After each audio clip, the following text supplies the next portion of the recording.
December 2005.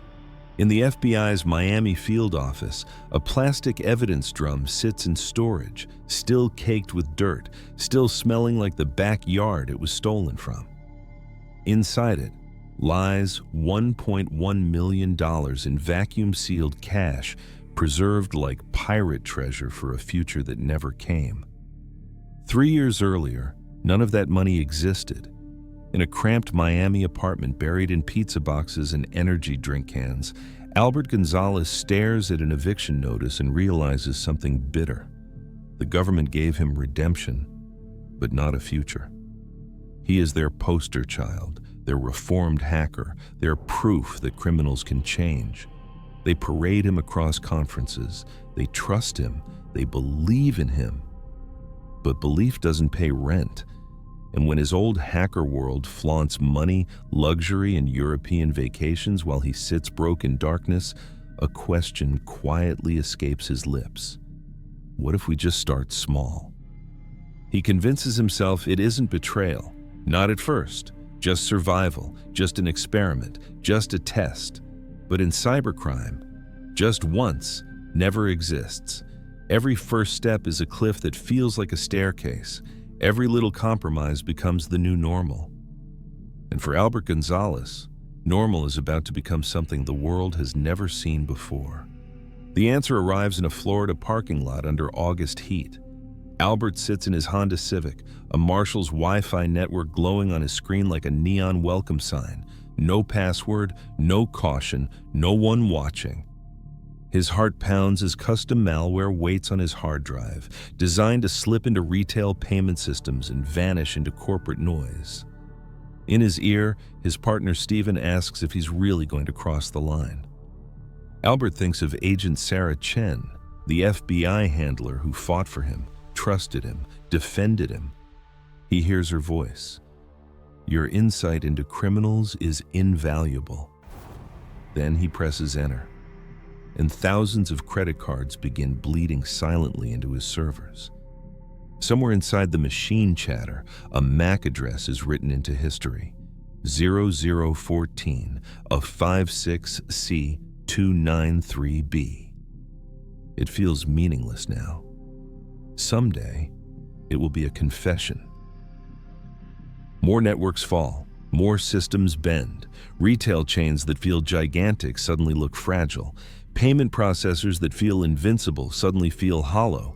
And every stolen number is another dollar toward the life Albert believes he deserves, not survival anymore. Now it's greed, now it's ego, now it's power. Albert becomes something quiet, controlled, not dramatic, simply dangerous. Not just a skilled hacker, but a man existing in two identities at the same time. By day, he walks through federal buildings with a visitor badge, calm, polite, unremarkable, drinking coffee with agents who believe he belongs there. He explains hacker psychology while, minimized behind his presentation, an encrypted chat window sells stolen car data to Ukraine. He reassures his criminal partners that the FBI isn't close, because he knows exactly how close they are. Then he turns back to his handlers and says that criminals fall because of ego, without realizing he is describing himself. By night, Miami becomes his kingdom. Government stipend turns into six-figure transfers. A cheap apartment becomes an $800,000 South Beach condo overlooking Biscayne Bay. Rolexes for family. A $50,000 ring for his girlfriend. Parties that burn money like oxygen. And when anyone asks where his wealth comes from, his answer is disarmingly simple. Cybersecurity consulting is very lucrative. And nobody questions the success story they want to believe. What makes Albert dangerous isn't the code, it's the psychology. He has the FBI's trust. He understands their thinking. He knows their blind spots.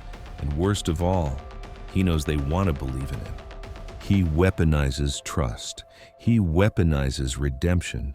He weaponizes hope.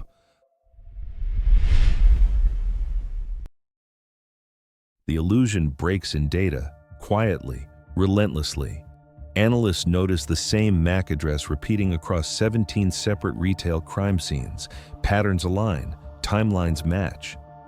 Meanwhile, halfway across the world, Turkish police seize a Ukrainian hacker's laptop. When encryption finally breaks, the drive spills millions of stolen credit cards and chat logs with a criminal partner named Subnazi. The FBI doesn't need to look up the name. They've been paying him for 3 years. Their own informant is their most wanted criminal. A secret task force forms. Surveillance shifts from protection to pursuit. Agents who once guarded Albert now shadow him like a threat.